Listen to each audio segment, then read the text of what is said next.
యాదగిరిగుట్ట లక్ష్మీ నరసింహస్వామి ఆలయంలో అధ్యయనోత్సవాలు ముగిశాయి.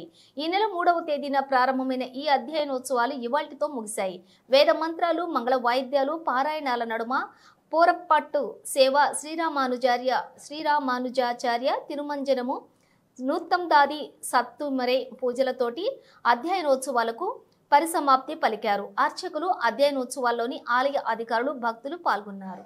పూర్వగిరి లక్ష్మీ నరసింహస్వామి వారి యొక్క దివ్యక్షేత్రంలో పాంచానిక దీక్షానుసారంగా శ్రీ పాంచరాత్ర శాస్త్ర దివ్యామోక్త ప్రకారంగా అత్యంత వైభవంగా బ్రహ్మోత్సవాలు నిర్వహించడం జరుగుతుంది. ఇటు బ్రహ్మోత్సవాలు ప్రారంభం 7/2/2025న స్వామివారి యొక్క బ్రహ్మోత్సవాలు స్వస్తి వాచనంతో, స్వస్తి పుణ్యాహ వాచనంతో, రక్షాబంధనంతో ప్రారంభమవుతాయి. ఈ స్వస్తి వాచనం యొక్క విశేషము మంత్రాధీనంతో దైవతమని వేదం చెప్తోంది. మంత్రము ద్వారా భగవంతుని ఆశ్రయించవచ్చును. ఈ స్వస్తి వాచనముల చేత స్వామివారి సన్నిధిలో ఈ యొక్క ఆలయ శుద్ధి, మాడవీధుల యొక్క శుద్ధి నిర్వహించి స్వస్తి వాచనం ప్రారంభం చేసి స్వామి యొక్క బ్రహ్మోత్సవాలకు మేమందరం కూడా కంకణబద్ధులై ఈ యొక్క ఉత్సవాన్ని దిగ్విజయపరుస్తామని చెప్పేసి స్వామిని ప్రార్థించడం జరుగుతుంది. సాయంకాలం అంకురార్పణ మహోత్సవం, ముత్సంగ్రహణ కార్యక్రమం కూడా దిగ్విజయంగా నిర్వహించడం జరుగుతుంది.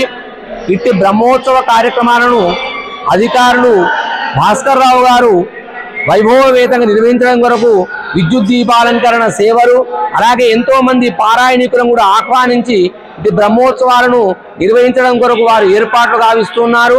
అలాగే ధార్మిక సాహిత్య సభలను కూడా ఈ యొక్క బ్రహ్మోత్సవాలలో ఏర్పాటు చేయడం జరిగింది. విశేషంగా ఈ యొక్క బ్రహ్మోత్సవాలు ఎదుర్కోలు కార్యక్రమం 9వ తారీఖు 9/2/25న ఎదుర్కోలు మహోత్సవం సాయంకాలం 6:30 గంటలు 7 గంటల మధ్యలో ప్రారంభించి ఈ ఎదుర్కోలు మహోత్సవం చేయడం జరుగుతుంది. 10వ తారీఖు నాడు తిరుకల్యాణ మహోత్సవం, కన్నుల పండుగగా ఈ యొక్క తిరుకల్యాణ మహోత్సవం చేయడం జరుగుతుంది. 11వ తారీఖు నాడు దివ్య విమాన రథోత్సవం కూడా అత్యంత విశేషంగా ఈ యొక్క మాడవీధులలో ఊరేగింపు చేసేసి ఎంతో మంది భక్తజన సమూహం చేత ఈ యొక్క రథోత్సవాన్ని కూడా తిలకించడం కొరకు ఏర్పాటు చేయడం జరుగుతుంది. తదుపరి చక్రతీర్థం, శతకడాభిషేకంతో ఈ యొక్క ఉత్సవ సమాప్తి చేయడం జరుగుతుంది. ఇట్టి బ్రహ్మోత్సవాలలో భక్తులందరూ కూడా పాల్గొని స్వామిని దర్శించి ఈ ఉత్సవం యొక్క ఫలాన్ని పొందుదుగా కానీ ఆ లక్ష్మీనరసింహస్వామి యొక్క అనుగ్రహం చేత ఈ ఉత్సవాలలో అందరూ పాల్గొని తరించండి అని కోరుతూ జై శ్రీమన్నారాయణ.